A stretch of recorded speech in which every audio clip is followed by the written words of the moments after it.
中國地理第3課：山地和高原。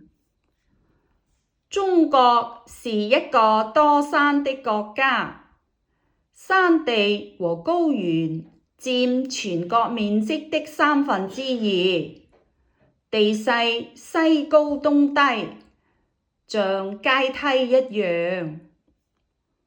中國主要的山脈有喜馬拉雅山、崑崙山、天山和橫斷山等。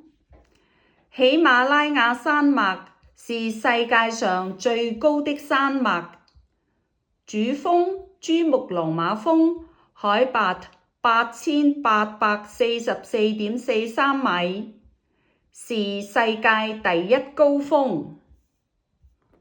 中國的高原主要在中西部，第一階梯是青藏高原，平均海拔在4000米以上，那裡高寒湖泊多，有許多高大的雪山。第二階梯是內蒙古高原、黃土高原和雲貴高原，平均海拔在1000至2000米之間。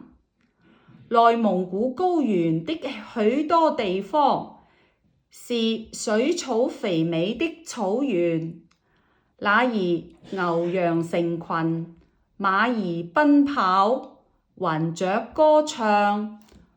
黃土高原地表為厚厚的黃土層，雲貴高原地面高低不平，是個多山的高原。